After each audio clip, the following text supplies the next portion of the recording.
Assalamualaikum warahmatullahi wabarakatuh. Alhamdulillahirabbil alamin wa bihi nasta'in wa ala umuri dunya waddin. Assalatu wassalamu ala asyrafil anbiya'i wal mursalin sayyidina wa habibina wa syafi'ina wa maulana Muhammadin wa ala alihi washabihi ajmain, amma ba'd.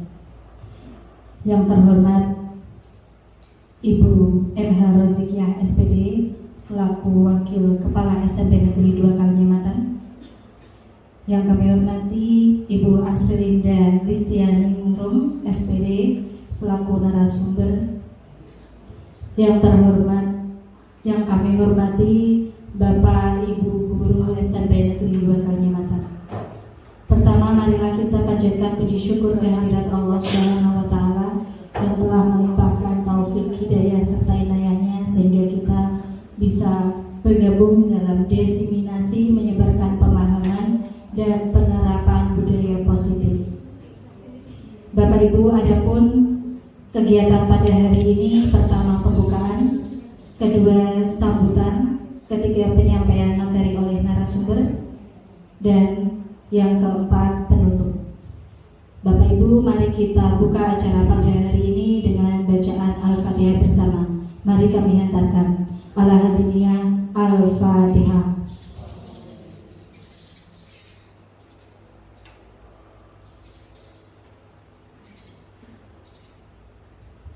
Terima kasih. Semoga acara diseminasi pada hari ini dapat berjalan dengan lancar. Amin ya rabbal alamin.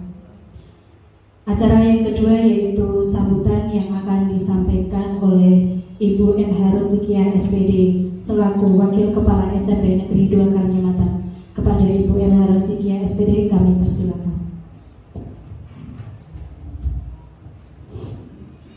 Assalamualaikum warahmatullahi wabarakatuh. Yang kami hormati Bapak Ibu Guru beserta staf TU SMP Negeri 2 Kalinyamatan.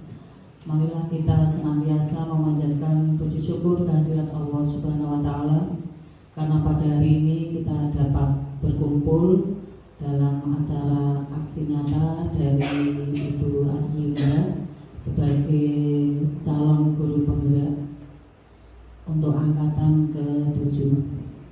Dan sholawat serta salam senantiasa kita sanjungkan kepada Nabi Muhammad SAW yang selalu kita nanti-nantikan syafaatnya di hari kiamat kelak. Bapak Ibu yang kami hormati, pada hari ini Bapak Ibu guru berkumpul di sini dalam rangka untuk mengikuti kegiatan aksi nyata dari Bu Linda sebagai upaya menyebarkan pemahaman dari Bu Linda yang telah menyelesaikan modul, ini modul berapa Bu? Ya, modul 1.4. Setelah Bu Linda mempelajari modul 1.4, materinya telah dipahami, kemudian disebarkan kepada Bapak Ibu guru. Tujuannya Bapak Ibu guru biar mengetahui pemahaman yang telah dipahami oleh Bu Linda, materi-materi yang telah dipahami, sehingga Bapak Ibu guru diharapkan mengetahui kira-kira modul 1.4 itu isinya apa. Ini terkait dengan modul ini, berarti Bu Linda menyebarkan pengetahuan yang dipelajari dalam diseminasi.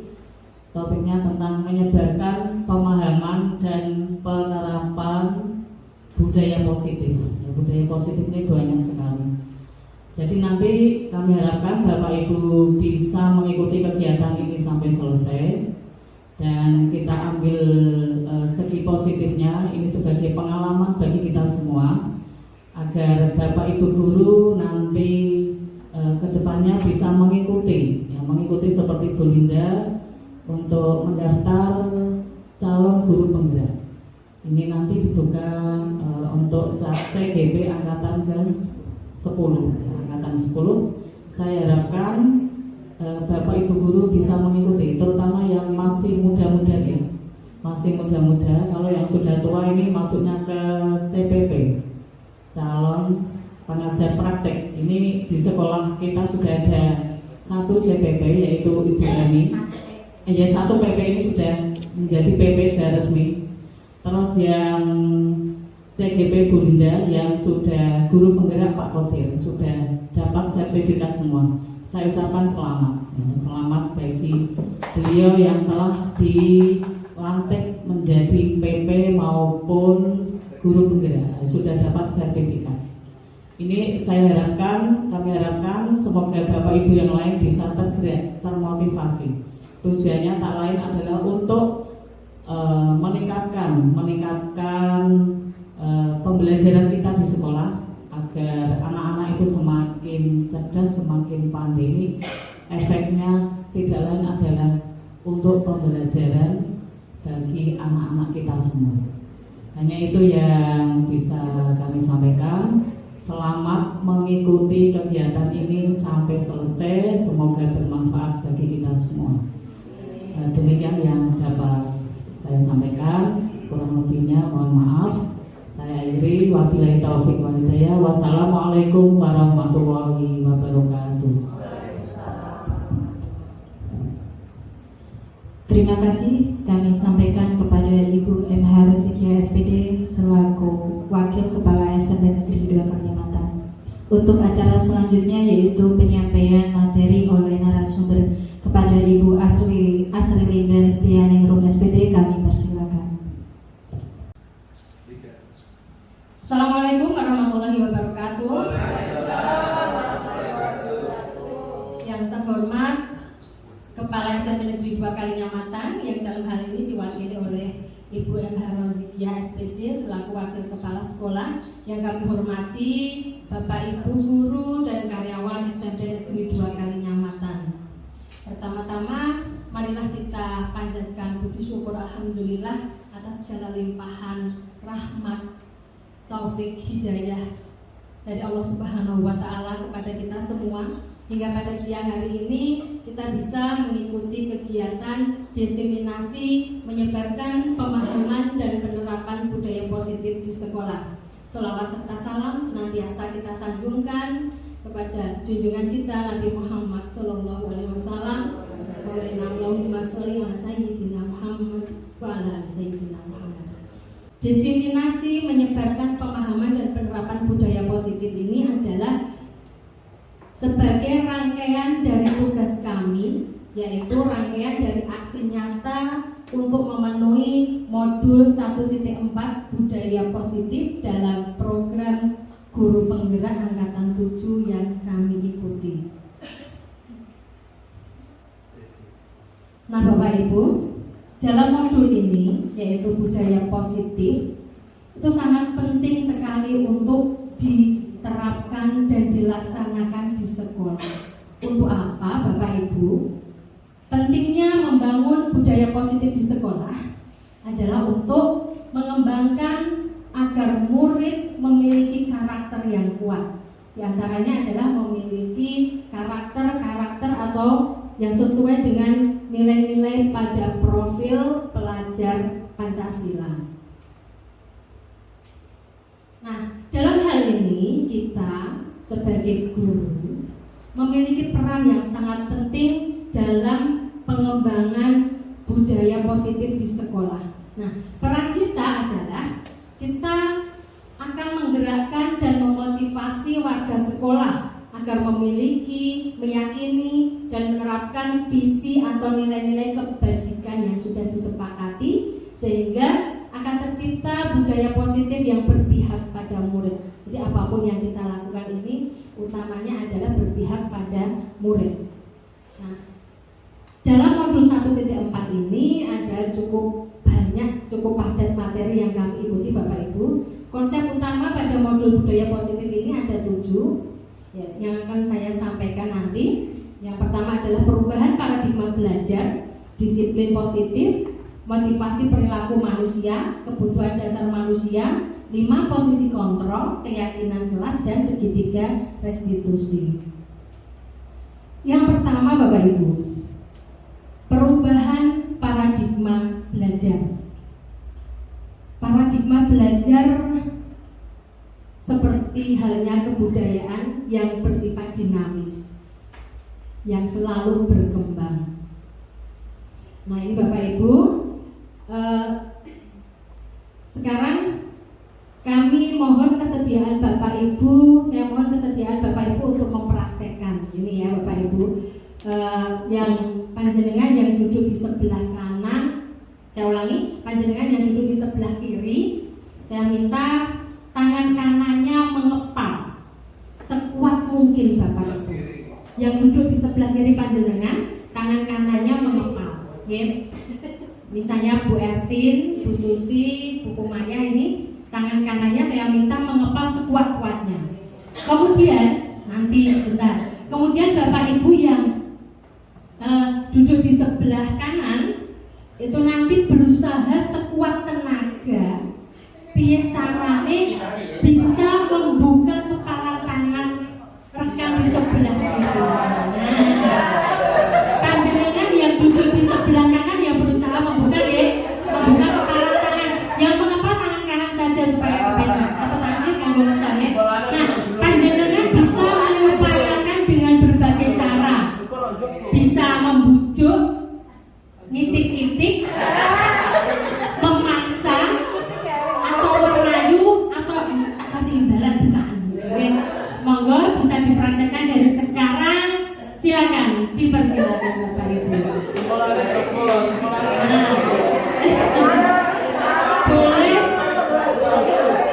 Boleh sambil merayu.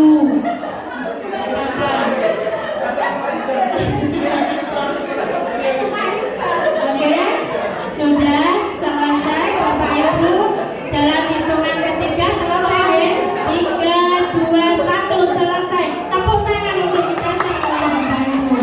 Nah, Bapak Ibu, ada yang bertahan sampai akhir genggaman tangannya tidak terbuka? Siapa? Oke, ada Bu Susi, Bu Janur, Bu Anis dan Pak Hamami. Saya tidak akan berkomentar mengenai kepribadian Bapak Ibu yang terbuka atau tidak ya. Saya tidak akan berkomentar seperti itu. Nah, sekarang begini Bapak Ibu. Tadi ada yang terbuka dan ada yang tidak terbuka. Ya. Bapak Ibu mungkin boleh cerita yang tidak terbuka, yang tidak bisa terbuka. Mungkin Pak Hamami bisa cerita kenapa kok sampai mempertahankan genggaman tangannya, atau rayuannya Pak Zainal kurang mengena. Terus kemudian Pak Hamami, oh baik. Kemudian bagi yang berhasil membuka, misalnya Pak Kalem yang berhasil membuka astane Pak Wahyudi ya, bisa panjang ceritakan dengan cara apa tadi? Tidak saya apa-apakan. Kebetulan jempolnya dia sakit. Oke.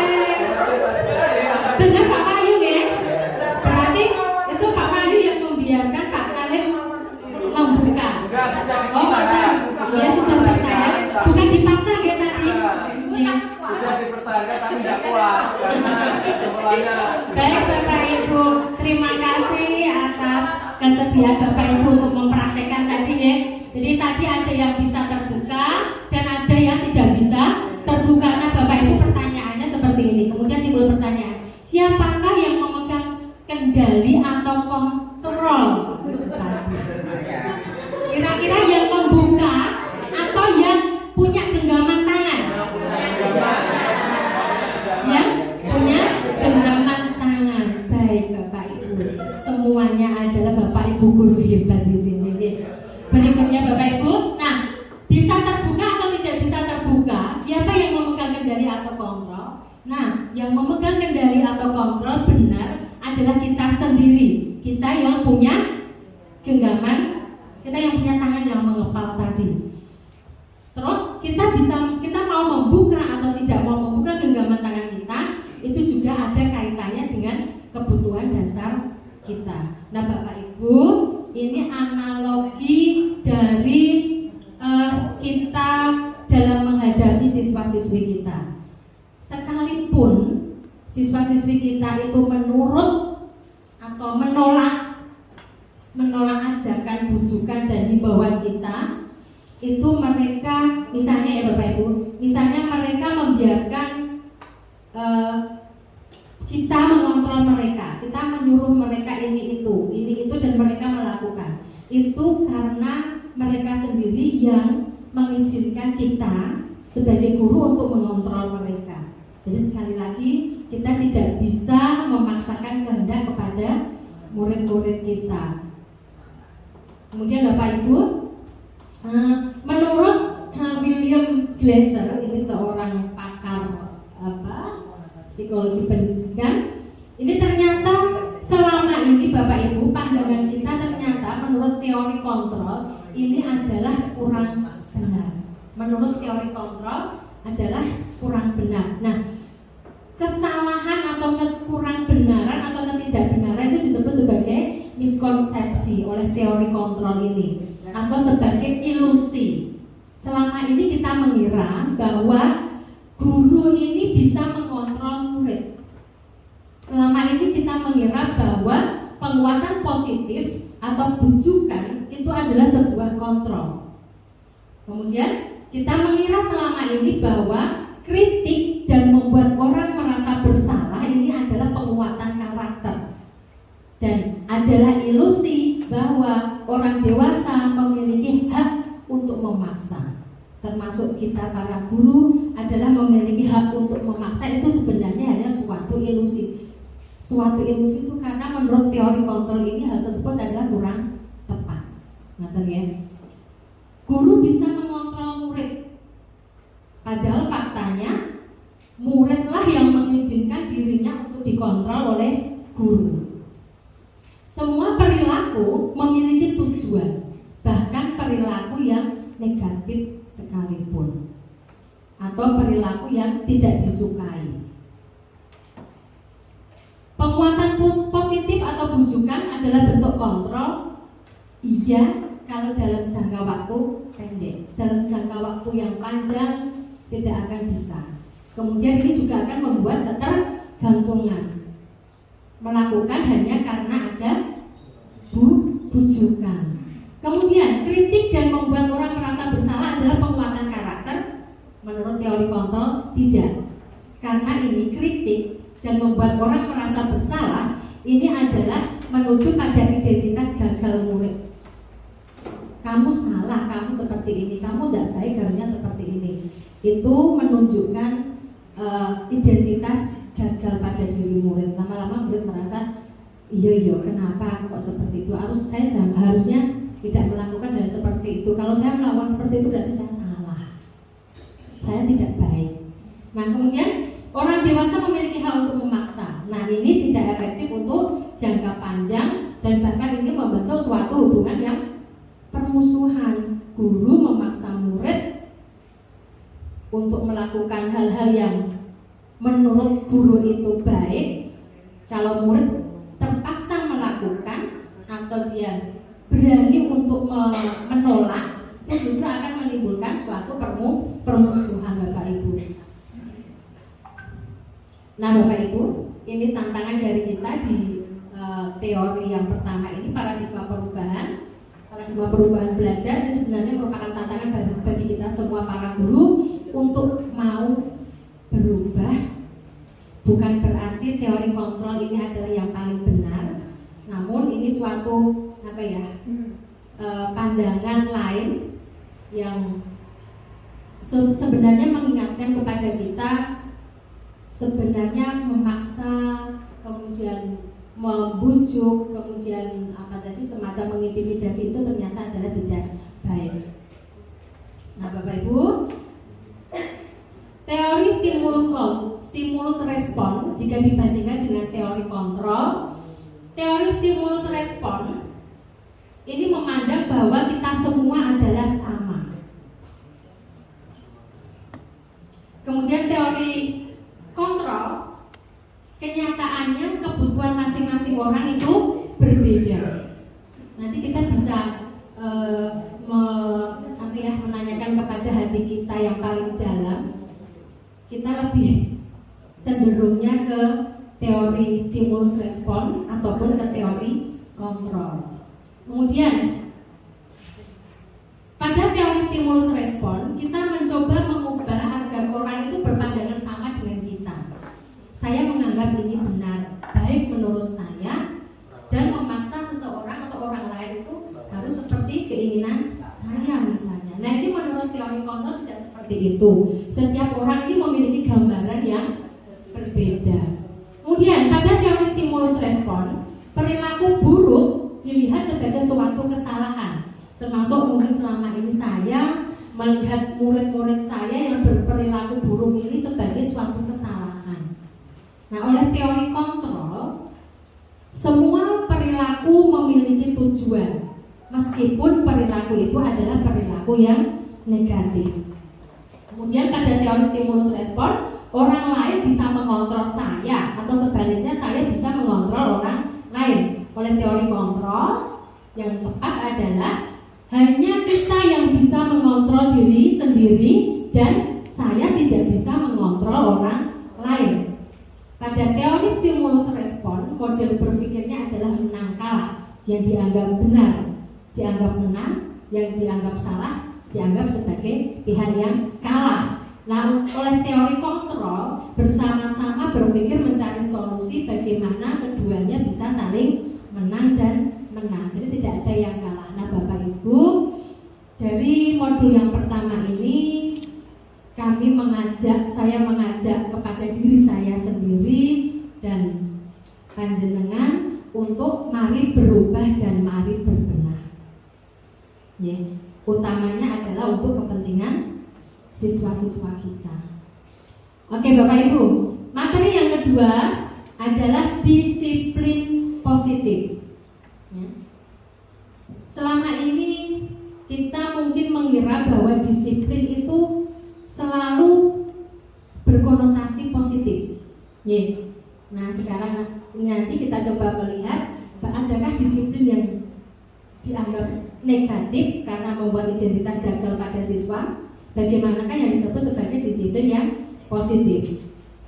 Disiplin positif, Bapak Ibu, yaitu cara penerapan disiplin yang mengajarkan murid bertanggung jawab, menumbuhkan kesadaran diri berdasarkan nilai-nilai kebajikan. Disiplin positif lebih ke arah disiplin yang bisa mengontrol diri dalam segala tindakan sesuai dengan nilai-nilai kebajikan. Nah, nilai-nilai kebajikan itu apa? Nilai-nilai kebajikan adalah sifat-sifat positif manusia yang merupakan tujuan mulia yang ingin dicapai oleh setiap individu. Nah, salah satu rumusan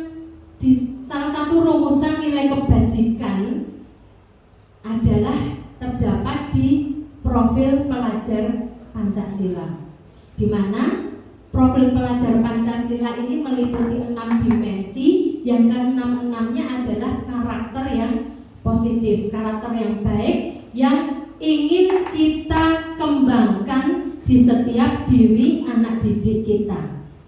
Tapi perlu diingat Bapak Ibu, nuwun sewu, untuk kita bisa mengarahkan, mengajak mengembangkan profil pelajar Pancasila ada di dalam diri siswa kita, tentunya di dalam diri kita sendiri sudah ada atau sudah kita mulai kembangkan ke-6 dimensi ini. Yaitu yang pertama, beriman dan bertakwa kepada Tuhan Yang Maha Esa dan berakhlak mulia. Ini yang merupakan fondasi atau dasar dari dimensi yang lain. Kemudian mandiri, kita harapkan siswa kita memiliki karakter mandiri, bernalar kritis, berkebinekaan global, kemudian bergotong royong dan kreatif. Jadi ke-6 dimensi dalam profil pelajar Pancasila ini adalah nilai-nilai luhur, nilai-nilai kebajikan yang dirumuskan oleh para perumus di kurikulum kita sebagai karakter-karakter yang baik yang harus kita kembangkan di diri siswa kita.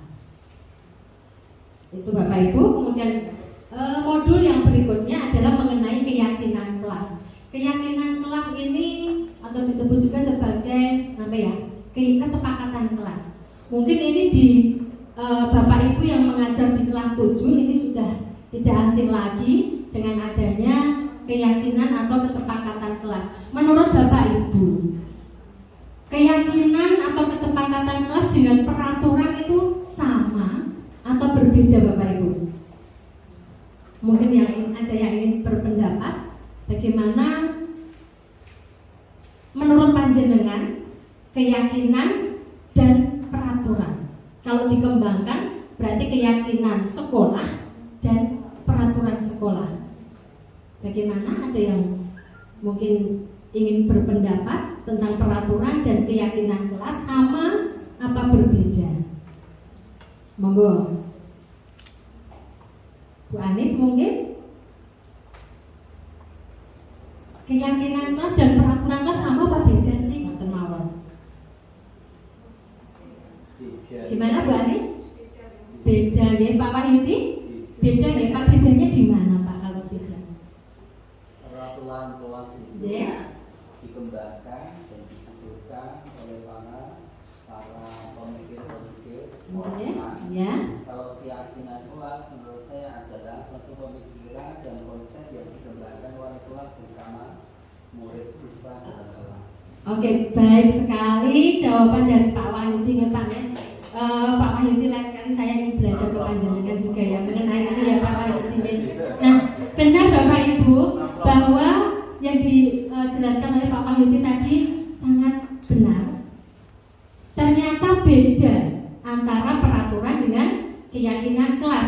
Kalau peraturan dirumuskan oleh perumus, perumus itu di luar dari yang, kalau di kelas, di dalam kelas perumus itu di luar dari anggota kelas. Okay. Dalam hal ini bisa tim kesiswaan, guru BK, atau guru-guru yang lain pada saat merumuskan peraturan-peraturan sekolah atau peraturan-peraturan kelas.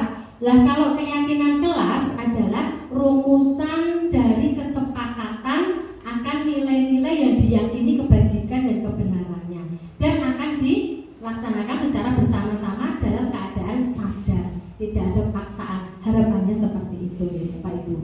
Nah ini, mengapa keyakinan kelas bukan lagi kita menggunakan peraturan kelas Bapak Ibu ya, karena keyakinan kelas karena dibuat oleh kita bersama-sama, satu kelas yang mungkin dipimpin oleh wali kelas, sehingga menyebabkan kita bisa tergerak, bersemangat untuk menjalankan apa yang sudah menjadi keyakinan dan kesepakatan kelas ya. Kalau peraturan itu karena yang membuat sana tidak ikut merasakan, tidak ikut melaksanakan, yang membuat si enak saja yang melaksanakan itu. Biasanya seperti itu, ya. Kalau peraturan itu mesti ada konsekuensi, kalau melanggar peraturan ada hukuman, seperti itu. Nah, untuk kelas 7 yang di kurikulum merdeka, yang melaksanakan kurikulum merdeka, saya yakin sudah melaksanakan atau membuat keyakinan kelas. Nah ini kemarin di awal semester ini saya mencoba bersama dengan anak-anak untuk membuat keyakinan kelas. Keyakinan kelas saya jelaskan dulu, keyakinan kelas itu apa sih? Nilai-nilai kebajikan kelas itu apa? Kemarin saya di kelas 9E Bapak Ibu. Keyakinan kelas itu lebih abstrak dari peraturan, jadi secara umum. Kemudian kita buat sedikit saja, nggak usah banyak-banyak, nggak usah sampai 10 lebih, bisa 4, 5, atau 6 saja agar mudah diingat. Kemudian berupa pernyataan universal yang disesuaikan dengan kondisi kelas dan anggota kelas. Kemudian berisi kalimat yang positif. Kalau peraturan dilarang ini, dilarang itu. Kalau keyakinan kelas itu misalnya kami meyakini bahwa saling menyayangi itu adalah hal yang baik untuk dilakukan, misalnya seperti itu, dengan kalimat yang positif. Kemudian semua warga kelas dilibatkan pada saat membuat keyakinan kelas. Nah ini, setelah disepakati bersama, kemudian keyakinan kelas itu ditandatangani oleh seluruh anggota kelas dan kemudian dibuat semacam poster, kita tempelkan di salah satu sudut di kelas yang terlihat. Kemudian tujuannya dibuat poster semenarik mungkin. Itu tujuannya misalnya ada anak yang lupa akan keyakinan dan kesepakatan kelas tadi, kita bisa, oh itu keyakinan kelas, langsung melihat, langsung diharapkan anak tersebut langsung mengingat dan kembali ke jalur yang benar sesuai dengan yang disepakati dan diyakini bersama. Kita lanjutkan Bapak Ibu ke modul yang ketiga, yaitu motivasi perilaku manusia. Ini contoh keyakinan kelas tadi ya, walaupun lupa geser tadi. Ini contoh keyakinan kelas, dibuat poster semenarik mungkin, kemudian ditempelkan di sudut-sudut kelas yang mudah terlihat dan terbaca. Di beberapa kelas di belakang, di kelas 7 sepertinya sudah ada ya. Ini agak baru di kurikulum 2013, ini ada sesuatu yang baru. Kebetulan saya juga mengajar tidak di kelas 7 sehingga ini baru buat saya. Kita lanjut Bapak Ibu ke motivasi Bapak Ibu. Ini nanti Bapak Ibu saya minta untuk bercerita. Mari kita renungkan sejenak saja, tidak usah lama-lama Bapak Ibu. Apakah motivasi Bapak Ibu untuk menjadi guru? Apakah motivasi Bapak Ibu menjadi guru? Atau mungkin kalau saya ya, dulu menjadi guru itu bukan cita-cita. Saya diarahkan oleh seseorang. Kuliah do iki pae. Murah. So jadi guru kayak ibumu. Itu ada seseorang yang membisikkan saya seperti itu. Padahal ibu saya yang guru pun tidak menyuruh anaknya untuk menjadi guru. Jadi orang tua saya itu membebaskan anak-anaknya untuk mau menjadi seperti apa. Dan saya kuliah di keguruan karena salah satunya karena bisikan itu tadi. Itu tadi merupakan motivasi saya kuliah di keguruan dan menjadi guru yang berasal dari luar.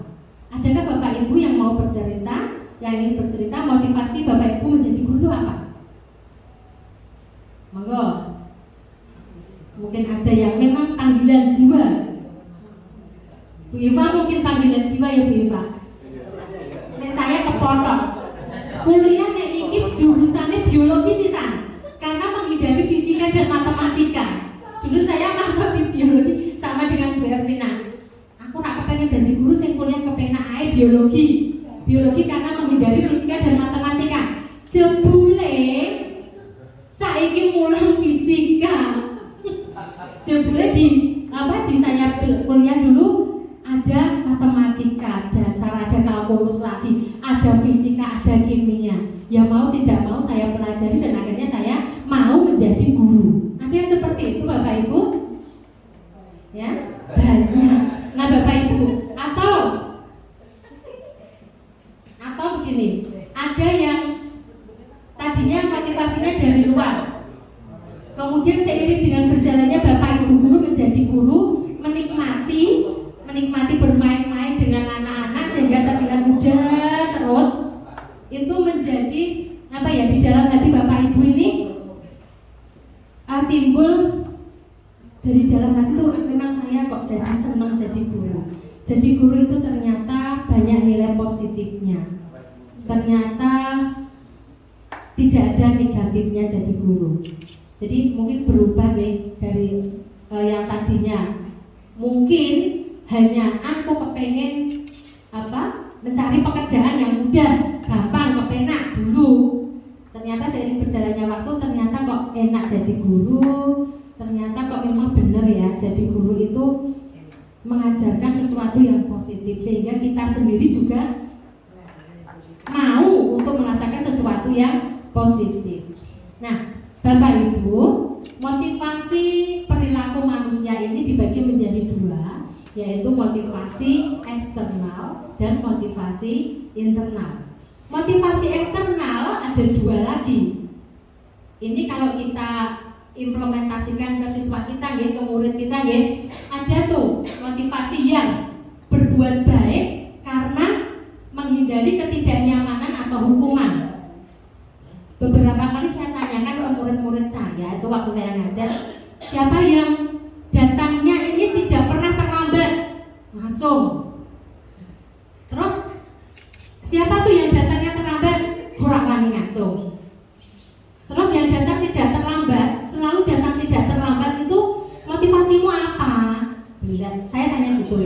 Ada yang menjawab, wedi dihukum Bu, nek telat Bu gitu. Ada Pak Kalim. Ada Bu Weti, ada Bu Susi. Yang paling mengerikan ada Bu Lida katanya gitu. Ya. Berarti itu motivasinya yang pertama menghindari ketidaknyamanan dan hukuman. Tidak apa-apa, tarafnya masih seperti itu. Okay. Kemudian ada juga yang mendapatkan imbalan atau penghargaan. Saya sering maju. Kenapa kok kamu sering maju? Ben bijiku apik Abu. Ada yang seperti itu, tidak apa-apa. Yang penting menuju ke sesuatu yang baik. Taraf belajarnya seperti itu. Nah, taraf motivasi yang paling baik adalah motivasi yang internal. Apa sih motivasi internal? Secara sadar meyakini kalau saya berbuat baik adalah memang itu adalah hal yang baik. Menjadi orang yang diinginkan dan menghargai diri sendiri dengan nilai-nilai yang dipercaya. Mungkin ada tuh Bapak Ibu yang selalu datangnya Bu Asih sekali. Juara gasing itu Bu Santi, juara Bu Asih. Kalau ditanyakan ke Bu Santi, kenapa Bu Santi kok datangnya sangat gasing? Kalau itu terima kasih sekali lagi untuk Bu Santi yang sudah menginspirasi saya terutama. Nah Bapak Ibu, dari kembali ke sini ya. Dari ketiga jenis motivasi Pak tadi, ini kita mengingat anak-anak didik kita. Menurut panjenengan nih, dari ketiga motivasi tadi, motivasi manakah yang saat ini banyak mendasari perilaku murid-murid kita? Yang eksternal gitu. Saya yakin murid-murid saya di sekolah banyak yang termotivasi secara internal karena mereka menyadari bahwa berbuat baik itu adalah hal yang baik. Saya menghargai diri sendiri dan saya ingin menjadi orang yang baik. Saya sampaikan seperti itu. Meskipun masih saja banyak juga yang termotivasinya secara eksternal. Jadi saya berpikiran positif di anak-anak didik saya, di anak didik kami, di anak didik kita, mereka telah termotivasi secara internal dan itu merupakan doa dari kita semua. Kemudian ini suatu perenungan. Marilah kita berpikir tentang diri kita sendiri sejenak. Bila di sekolah kita tidak ada peraturan yang mengharuskan guru datang tepat waktu, tidak ada surat teguran bagi guru yang datang terlambat, tidak ada atasan yang memuji jika kita datangnya tepat, apakah kita tetap mengajar tepat waktu atau tidak? Itu pertanyaan yang bisa panjenengan jawab sendiri-sendiri, yang menurut saya tidak perlu kita sampaikan di sini, ya, hanya panjenengan yang tahu. Nah itu sedikit renungan bagi kita sebagai guru, mengingat dari motivasi internal itu adalah sesuatu yang lebih baik daripada motivasi yang eksternal. Berikutnya Bapak Ibu, modul berikutnya atau materi berikutnya adalah hukuman, konsekuensi, dan restitusi. Ini saya yakin Bapak Ibu guru BK ini tidak asing dengan istilah hukuman, konsekuensi, dan restitusi. Sama apa beda ini? Sama secara tulisan berbeda, secara arti pun berbeda. Ini ada yang bisa ingin bercerita, Bapak Ibu guru BK mungkin, apa itu hukuman, konsekuensi, dan restitusi? Bu Weti mungkin? Nah ini pakatnya Bu BK. Pak Kalian senior, Bapak senior. Kalau hukuman itu contohnya seperti apa nih Pak Kalian? Gimana Bu? Kalau hukuman seperti apa nih? Contohnya saja. Hukuman seperti Bambang. Bambang dihukum apa, melakukan apa? Mas Bambang melakukan kesalahan kemudian dihukum. Mas Bet. Oke.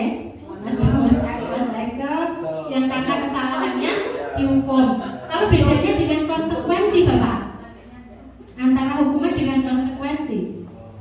Hampir sama. Hampir sama. Menurut panjenengan kalau hukuman itu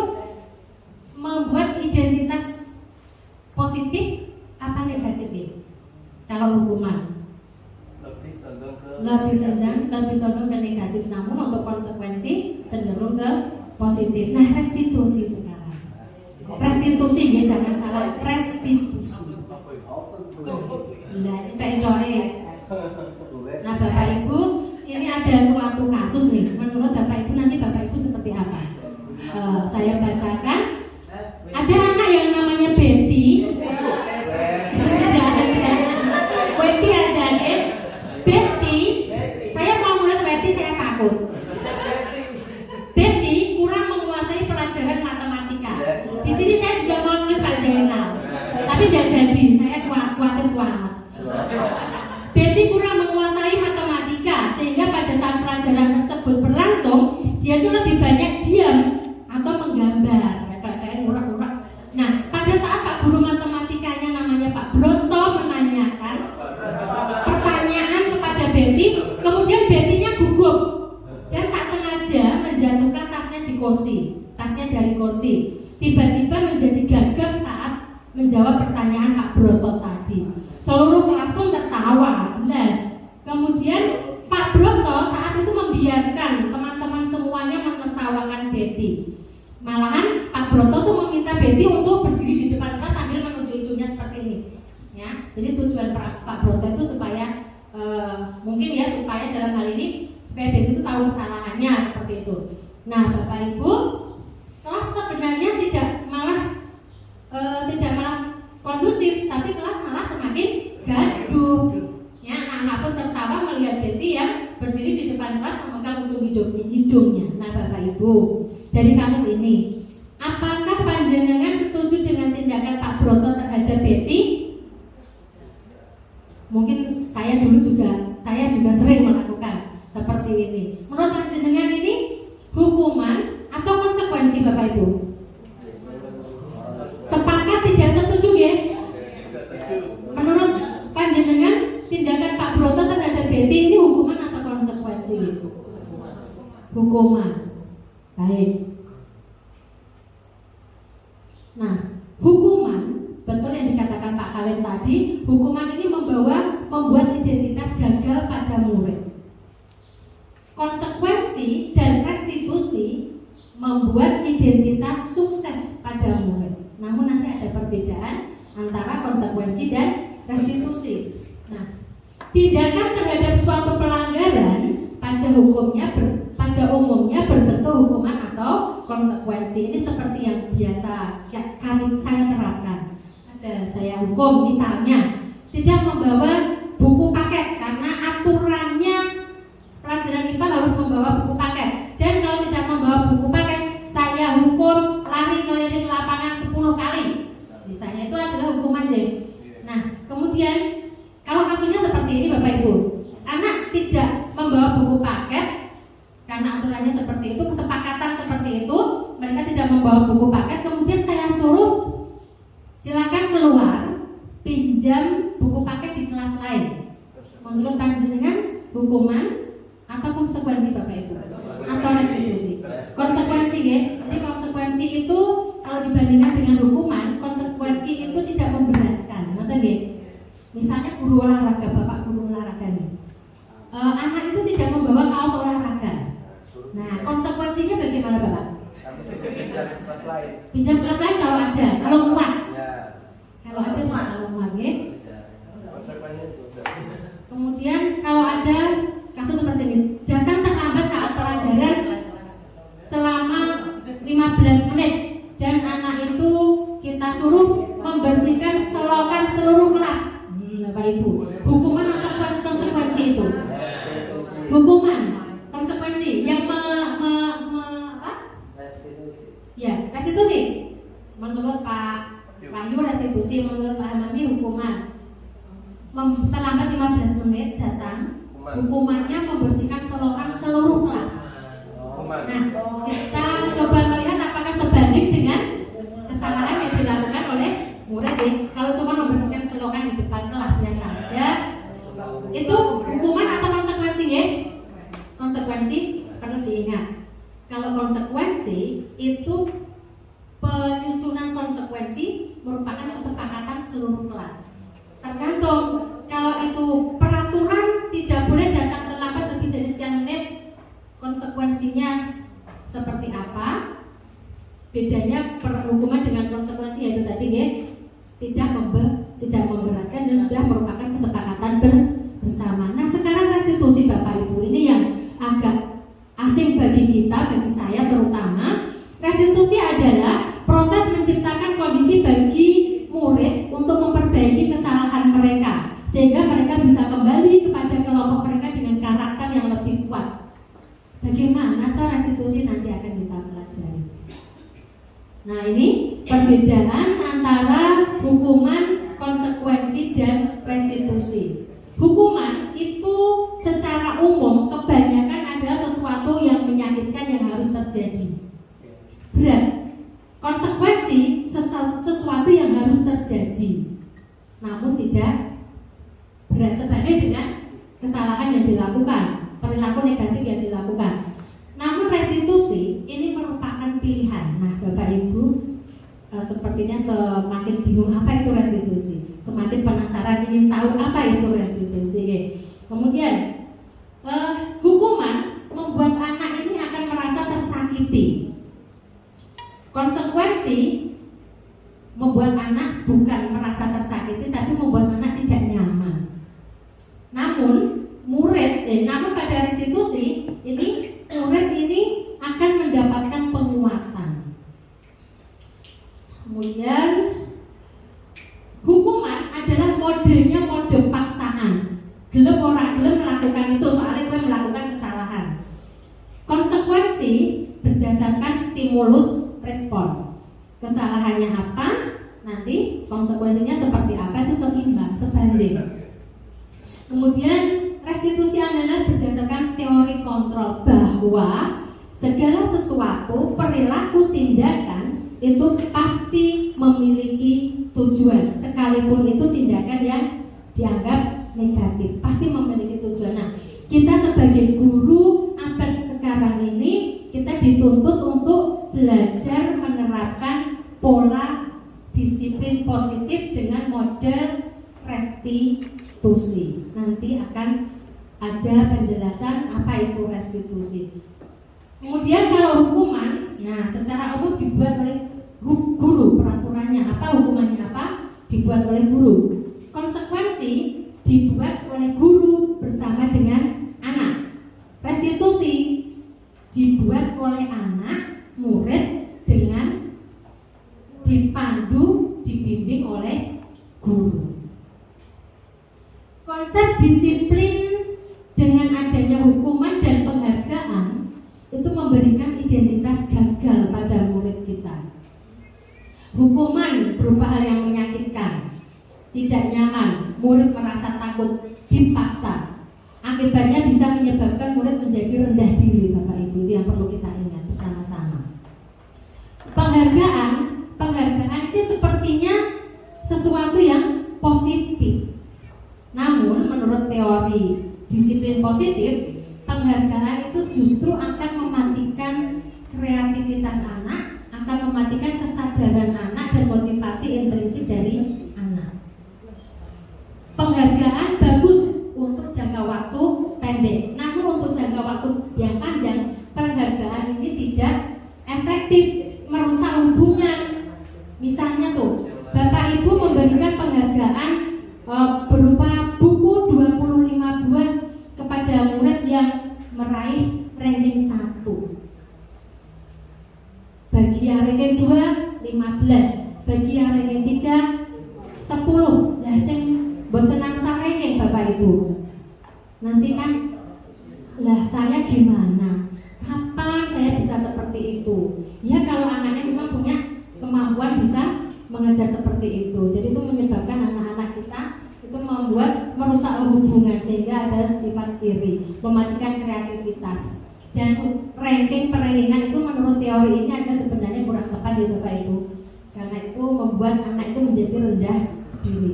Anak-anak kita unik, anak-anak kita memiliki kelebihan masing-masing, kepintaran masing-masing yang tidak bisa disamaratakan. Belum tentu anak yang matematikanya dapat 40 besok belum tentu akan menjadi kuli terus, bahkan bisa menjadi bos juragan.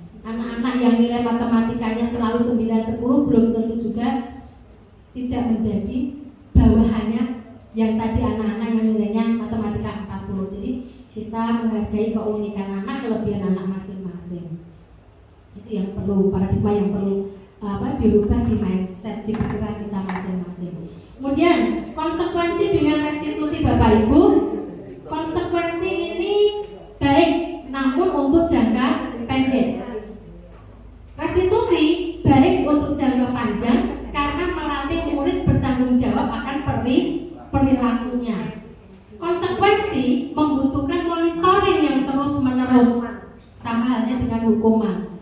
Namun restitusi ini anak diajak untuk berpikir apa nilai-nilai yang kalian yakini kebaikannya, kemudian semua perilaku ada alasannya, dan bagaimana kita bisa memperbaiki perilaku yang menyimpang tadi. Kemudian kita lanjut, nanti di belakang akan ada restitusi lebih lanjut bagaimana pelaksanaan teori restitusi ya Bapak Ibu. Nah, kita lanjutkan untuk kebutuhan dasar manusia. Manusia melakukan segala tingkah laku berdasarkan dari keinginannya untuk memenuhi kebutuhan dasar. Nah, kebutuhan dasar sebagai manusia itu apa saja Bapak Ibu? Nah, ini kebutuhan yang pertama, kebutuhan bertahan hidup. Ini merupakan kebutuhan yang mendasar, fisiologis, kebutuhan mendasar. Misalnya kebutuhan makan, memenuhi kebutuhan makannya. Ini orang makan nanti badannya lemas, sakit, dan akhirnya sesuatu yang tidak diharapkan terjadi. Kemudian yang kedua, kebutuhan akan kasih sayang dan rasa diterima, love and belonging. Yang ketiga, kebutuhan akan kebebasan, freedom. Yang keempat, kebutuhan akan kesenangan, have fun. Yang kelima, kebutuhan atas penguasaan atau power. Nah Bapak Ibu, ini yang perlu kita pahami. Anak didik kita mungkin melakukan penyimpangan atau melakukan sesuatu yang negatif. Setelah ditelusuri, ternyata anak didik kita ingin memenuhi salah satu atau beberapa dari kebutuhan dasar ini.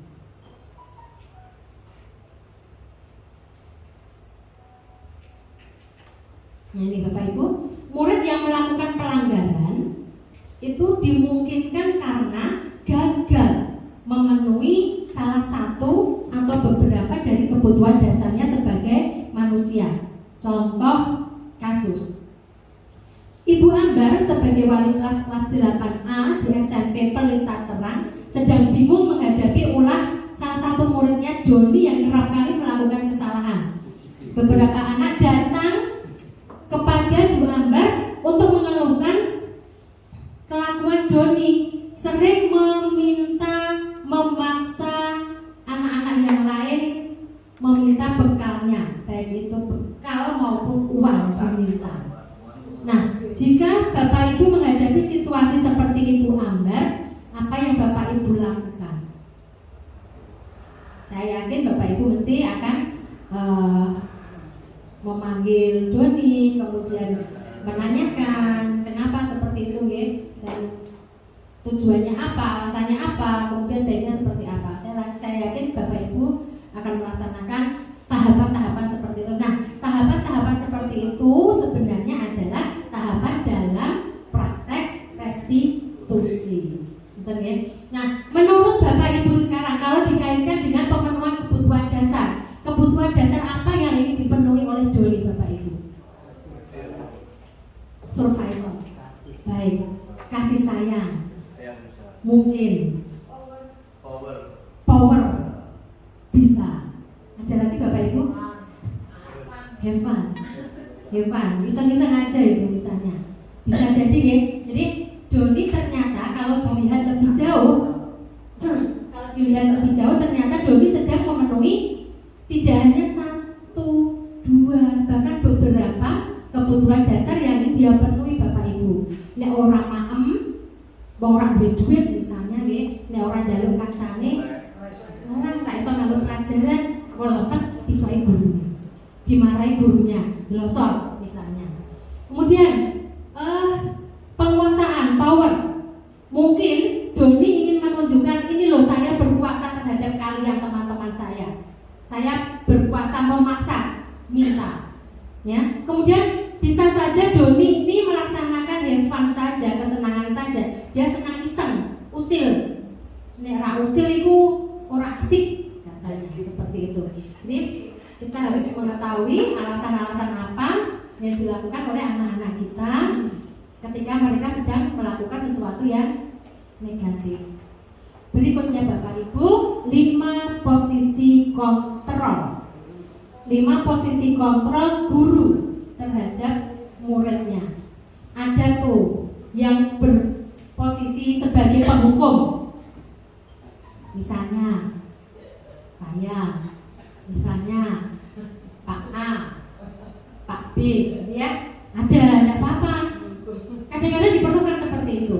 Kemudian ada yang sukanya membuat rasa bersalah. Bagaimana tuh membuat rasa bersalah? Nanti. Kowe lho senengane kok ngono ae. Misalnya nanti ya Bapak Ibu, ada yang berposisi sebagai teman dalam menyelesaikan masalah. Piye? Kowe iso koyo ngono maksudmu piye? Piye Mas? Piye Bang? Ada yang sebagai pemantau. Kamu melakukan apa? Kamu melakukan apa? Terus salah. Terus harusnya bagaimana? Misalnya seperti itu.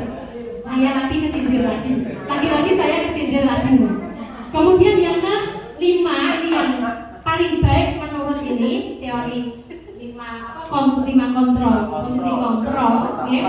Kontrol Bapak Ibu dengan 4 R-nya. Sebagai manajer, lah sebagai manajer itu bagaimana? Nanti akan kita pelajari bersama-sama. Penghukum dengan nada yang tinggi, saya bisa mencontohkan nih kalau penghukum.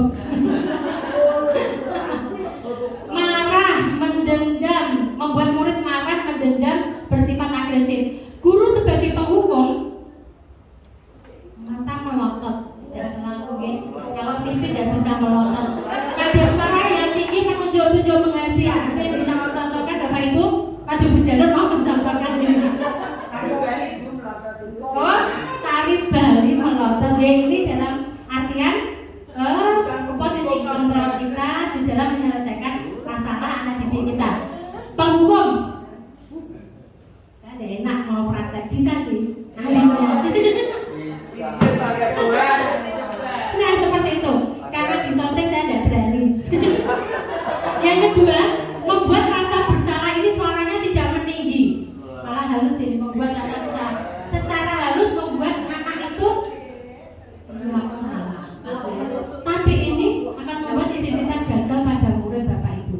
Baik, tapi ada juga sisi kekurangannya. Ya, murid akan merasa bersalah. Nih. Kemudian ada yang sebagai teman ini, sebagai teman. Saya juga bisa praktek sebagai teman. Pak Kaleb ini ya sebagai teman bisa mempraktekkan di Pak Kaleb ya. Sebagai teman dengan nada suara yang ramah akrab. Wow, saya sebagai teman saya so akrab dengan murid saya misalnya seperti itu. So akrab dengan penuh canda, mengingatkan anak dengan penuh canda. Baik apa tidak Bapak Ibu? Baik, baik, ya, baik. Lebih baik, jauh lebih baik daripada posisi yang pertama. Delok kesalahannya, delok kondisi misalnya seperti itu ya. Kemudian sebagai yang keempat sebagai pemantau. Kadang-kadang kita juga sebagai pemantau jadi di posisi ini.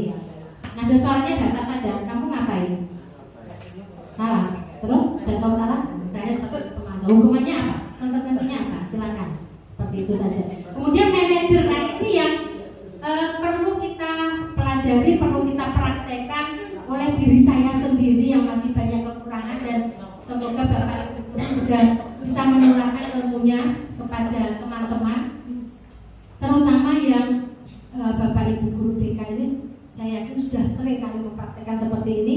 Posisi sebagai manajer, nada suara yang tulus, tidak dibuat-buat, tidak kaku, mendekat kepada murid sehingga murid itu mau bersedia mengungkapkan apa sih alasannya, mengungkapkan apa sih sebenarnya yang dilakukan. Ini posisi manajer sehingga murid menjadi terbuka terhadap kita, sehingga endingnya, tujuan akhirnya adalah bisa dicari solusi, melatih anak bertanggung jawab. Kemudian ini masih sama dengan tadi. Contoh kasus ini Bapak Ibu, siswa tidak memakai atribut lengkap saat upacara bendera, tidak pakai topi misalnya. Ini kasus yang sepele-sepele terjadi terus-menerus di kita, ya. Sebagai penghukum, sebagai pembuat rasa bersalah, bisa kita bandingkan. Menurut Bapak Ibu, yang paling baik apakah yang kelima, Bapak Ibu? Mungkin ada yang beranggapan kadang-kadang juga perlu yang pertama, kadang-kadang juga perlu yang kedua. Nanti ya Bapak Ibu, ini tidak apa-apa yang berpendapat seperti itu, tidak apa-apa, tapi diupayakan berdasarkan keilmuan ini. Yang paling baik adalah yang posisi sebagai manajer. Dan ini perlu perlu kita terapkan secara perlahan-lahan namun pasti. Kemudian kaitannya dengan restitusi tadi, 5 posisi kontrol dan kaitannya dengan restitusi.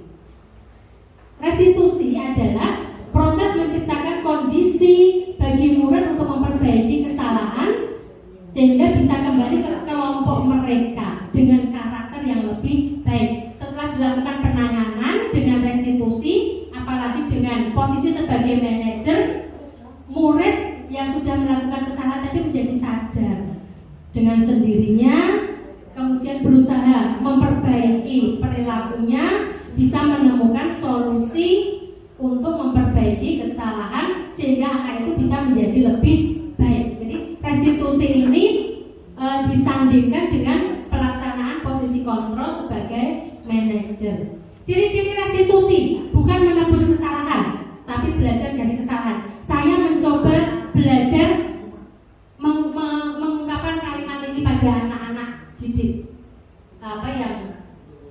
Beberapa anak didik murid kita yang saya ajak ngobrol, itu saya berusaha memberanikan diri mengatakan kalimat ini, Bapak Ibu.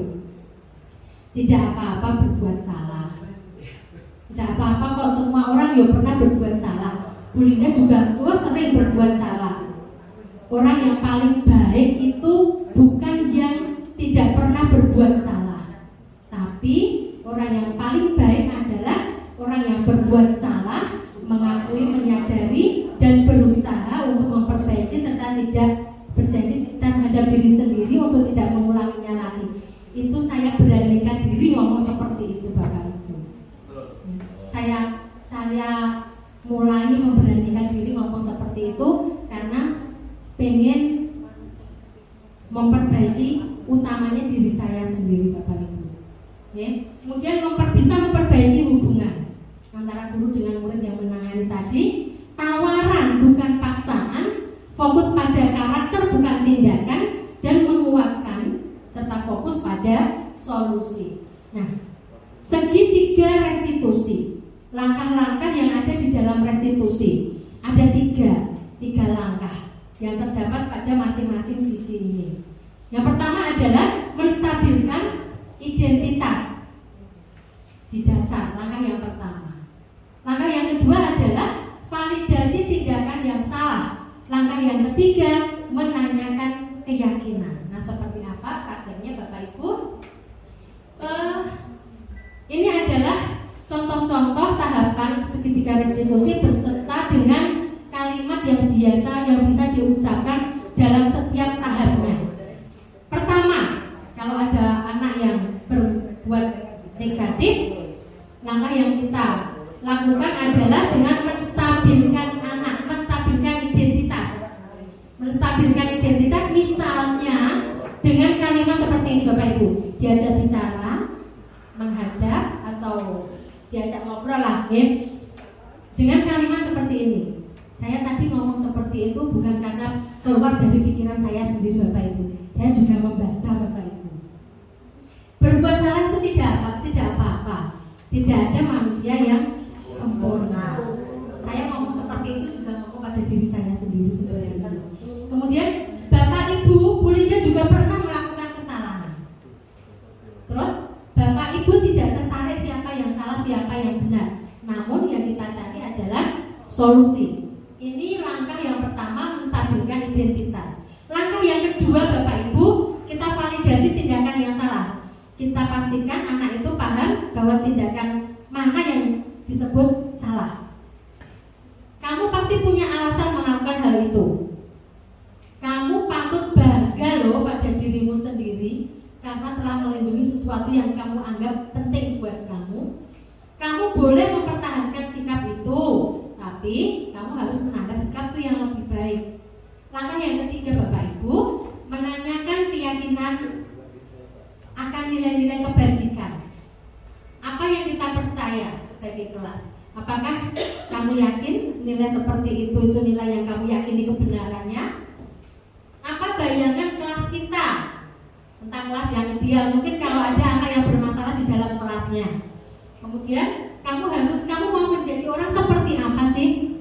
Ini anak dianggap anak diajak berkomunikasi, berdialog, berdiskusi sehingga mengetahui sesuatu yang dianggap tidak benar, kemudian bisa menyusun strategi solusi dari permasalahan yang ada. Ini pengalaman praktek saya melakukan kegiatan restitusi dengan posisi kontrol sebagai manajer, Bapak Ibu. Kasus yang pertama yang saya dokumentasikan dengan sebisa mungkin saya mempraktekkan restitusi, Bapak Ibu. Pada saat pertandingan kelas meeting kemarin, pertandingan bola voli kemarin, ada anak 9A berselisih paham dengan anak kelas 9G.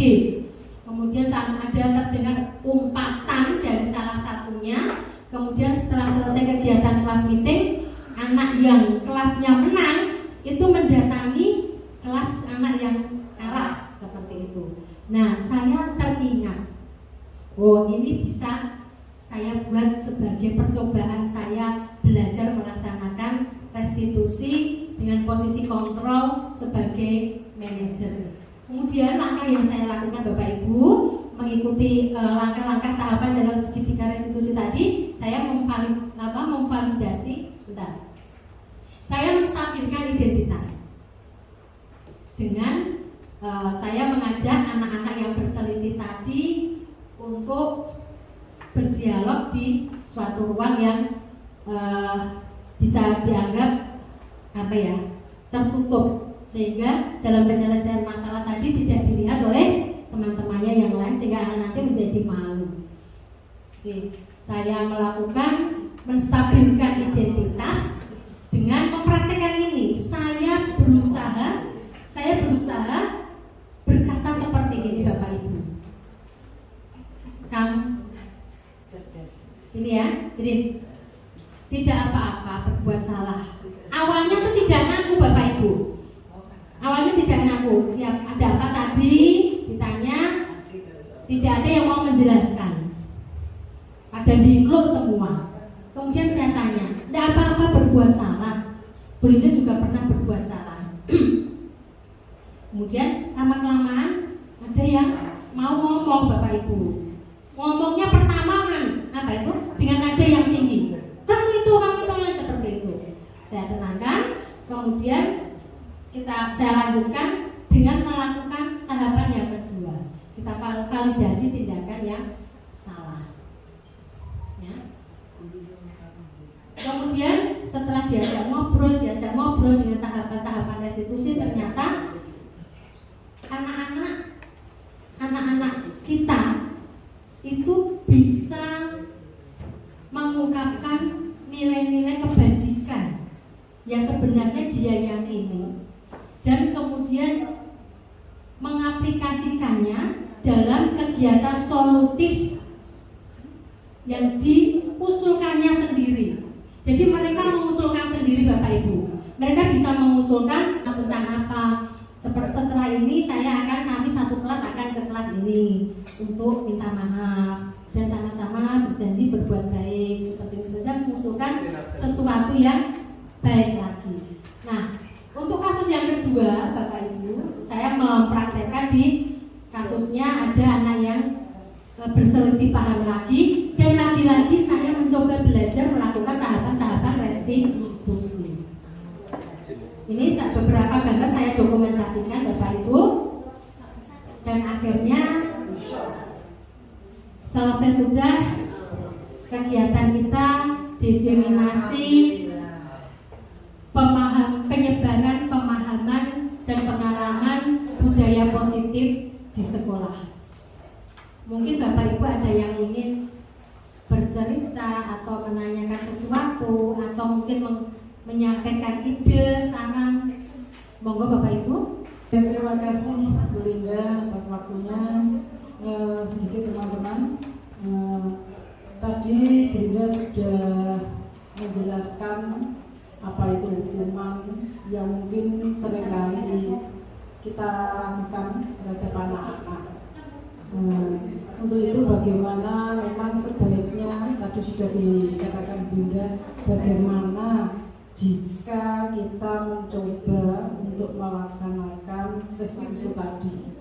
Mungkin diawali dengan konsekuensi tadi kita ke anak, bahwa memang jika anak melakukan kesalahan, konsekuensi apa yang memang artinya kita bicarakan dengan anak-anak itu. Jadi nanti mungkin lama-lama memang butuh waktu.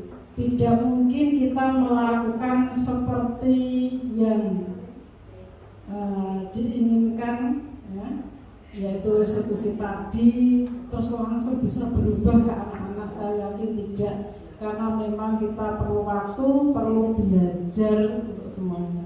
Demikian mungkin yang tadi sudah disampaikan Bu Linda sudah bagus sekali. Jadi kita memang sedikit paham lah bagaimana tadi disampaikan dengan sangat gamblang sekali. Terima kasih Bu Linda yang sudah menyampaikan kepada kita semua. Terima kasih Bu Erni atas masukan yang diberikan kepada kita semua. Tujuan intinya adalah untuk murid kita, untuk kebaikan dan untuk kepentingan murid kita sendiri atau berpihak kepada murid. Demikian Bapak Ibu yang bisa saya sampaikan pada kesempatan kali ini. Mohon maaf apabila masih banyak kekurangan. Terima kasih atas kesediaan waktu panjenengan untuk menghadiri acara ini. Sekali lagi terima kasih. Akhir kata, wassalamualaikum warahmatullahi wabarakatuh. Waalaikumsalam warahmatullahi wabarakatuh. Terima kasih kepada Ibu Asri Linda Listianingrum SPD yang sebentar lagi akan MPD juga. Amin. Dan semoga informasi tadi bisa memahamkan kita dan juga bisa kita terapkan kepada anak didik kita mengenai budaya positif. Dan memang banyak sekali informasi yang telah kita dapatkan pada kegiatan diseminasi pada hari ini. Bapak Ibu, demikian kegiatan diseminasi pada hari ini. Mari kita akhiri kegiatan hari ini dengan bacaan hamdalah bersama-sama. Alhamdulillahirabbil alamin. Saya selaku pembawa acara mohon maaf apabila ada salah kata maupun tingkah laku. Wabillahi taufik wal hidayah. Wassalamualaikum warahmatullahi wabarakatuh.